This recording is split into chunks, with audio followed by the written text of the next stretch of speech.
But I know who you are and what you did in Seattle. I saw it in the paper. Maybe I should call ICE to make sure you're a citizen. You hillbilly. I'm American. Watch it, punk. Whatever. You're going to jail for this.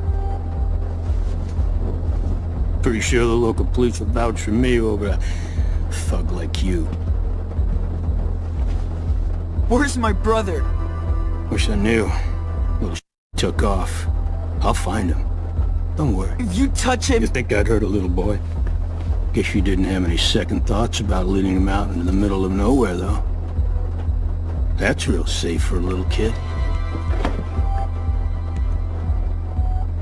If he's lucky, he won't end up like his criminal big brother. Just let me go. Please. You're the reason we need to build that wall. I see that more and more customers from the video gaming industry are fed up with this. And I see it on Twitter.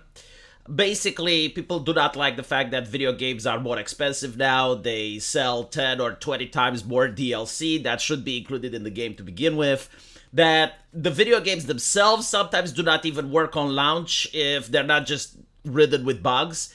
And the worst of all is that the stories are cringe. It's almost as if American Democrats are writing the stories themselves, as you saw. And because the push is very difficult to hide, because there are so many people that are upset, a new tactic has been born. And the tactic is that of the questionnaire. You see, the questionnaire is a person that allegedly is seeking knowledge and wisdom. He just doesn't understand what's going on. So he's going to ask and say, well, how are games becoming woke? How are games becoming political? It's this tactic of deconstructionism. Basically what they're trying to do is to play language games. Like, they do not care about the spirit or the meaning of what you are saying. They will just attack the exact definitions.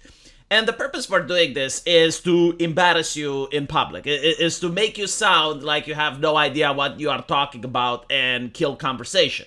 So it's important to actually know how to respond to these questions, right? So when talking about video games becoming woke, it's important to understand that they do not race swap or gender swap. It happens very rarely, like with Alan Woke, but that is the exception, okay? Race swapping is something that happens mostly in movies, in TV shows. Video games do not race swap because you have character customization options. So when you start the game, you already have the ability to make whatever character you want. So this important writing tool, the thing that these writers are best of, which is to tinker with the human genome and race swap a character, is unavailable for them in video games. So instead what they do is to give the Californian manjaw, to give the Californian Innsmouthflug to female characters. And you get to see that this is happening, and it's not just a conspiracy theory. When you look at Capcom and how they approach the topic of gender, right? They think that this is what the gamers want. Like, they have had experts from the American academia, right? The most intelligent people that the United States of America have to offer. And they believe that this is what the customer wants. They believe that these toys are going to sell. They think that your mother is going to purchase this product. Meanwhile, they think that this is horrible, right? Like, this is not going to sell. This is just going to collect dust on the shelves of a store, right? So basically, as you can see, when it comes to women, they are doing the androgyny of female characters. And the problem for this is not only that the games look uglier, but it's that the merchandise is not going to sell. Like, no one is going to unironically have a t-shirt with this or a cap with this, or they're going to buy a keychain like this, right? So they're losing money on selling toys.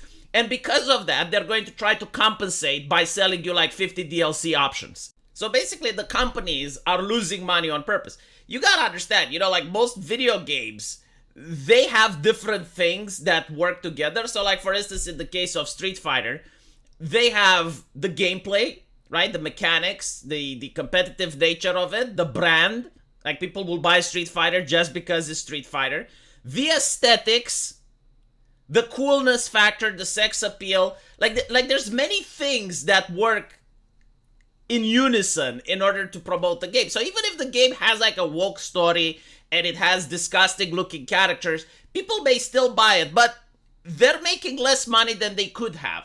And they have to compensate by either crunching, like cutting development costs, and this is why the games are so buggy. They have to compensate by selling you like 20 or 25 DLCs that could have been on the disc in day one.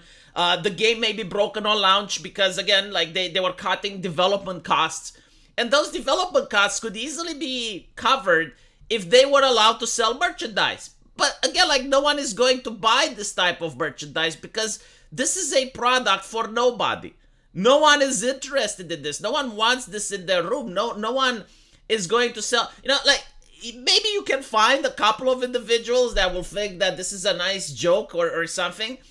But the reality is that if you're going to try and sell this or you're going to try to sell Rainbow Mika, it doesn't take an expert on the fucking benches of the American academia in order to figure out, yeah, like this will sell. And they're basically saying that, no, like this is unacceptable, despite the fact that I remember people cheering when the trailer came out and they saw Rainbow Mika's Ultimate. And the people cheering were the ones that were giving money. Meanwhile, you had like an army of journalists, of testosterone deficient people with faces of disgust. The same people that were cheering for the bear sex scene in Baldur's Gate. So this is what we mean when we say that video games are going woke. And on top of that, you get to see the game developers themselves and the community manager have nothing but disgust, disdain, words of insult and criticism towards the gaming community. It's as if they think they are the role of the mother, the professor that is there to educate the customer rather than to provide a product for the market. And then, you know, it just keeps getting worse. I mean, recently, they don't even want to use the word female anymore. They use the word body type A and the word body type B. You notice that the trend is there to remove any type of femininity from video games. And this is what we mean when we say video games are going woke. They're also removing stuff. They're removing themes from video games. Like you notice when they're remaking a GTA or they're remaking a game that was already popular, the first thing that they do is like, oh, well, we can't have this in because the modern audience, like the modern audience wants this, okay? The modern audience still has testosterone, like humanity hasn't changed in the last 5 years. It's just that the people that are the gatekeepers, the ones that are telling the game developers, the community managers, they're telling the game developers how the public thinks are absolute liars. They are conniving liars. They are grifters. They are basically lying to the game developers saying, oh yeah, like people just don't like this anymore when it's absolutely not true. So this is the problem with games getting woke, right? Like you got people that absolutely hate the industry. They absolutely hate the customers. They think they are smarter than everyone and more intelligent than everyone. And they're lying to the developers of what gamers actually want. And they're basically saying you need to remove all femininity from games. You need to remove all the aesthetics from games. Aesthetics don't matter. Unless it's a male character, right? Because like Ryu, as you can see, like Ryu is still fine to have a six-pack and he can be unrealistically depicted, but the female characters cannot.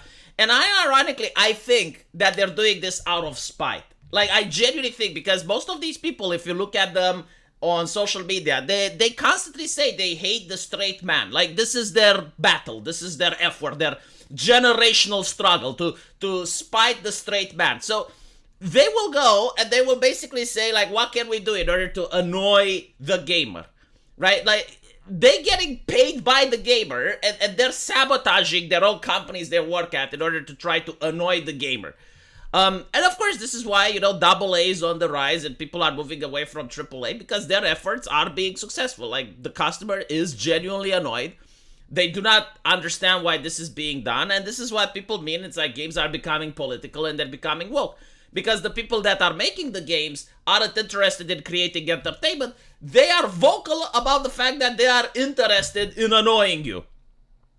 So hopefully now people understand a little bit better on how to answer the question. It's like, what do you mean games are being political? Well, I mean, they're filled with Democrat talking points.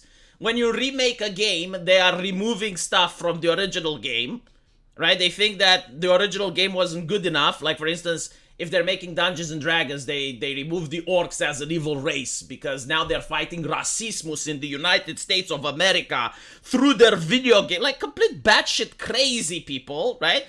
And this is what we mean. So let me know what you guys think, and if you like the channel, there is a pinned comment which can take you over to my subscribe star, and if you want to support me, you're going to be guaranteed the best buyer's remorse on the internet. So I'll see you guys there. Take care.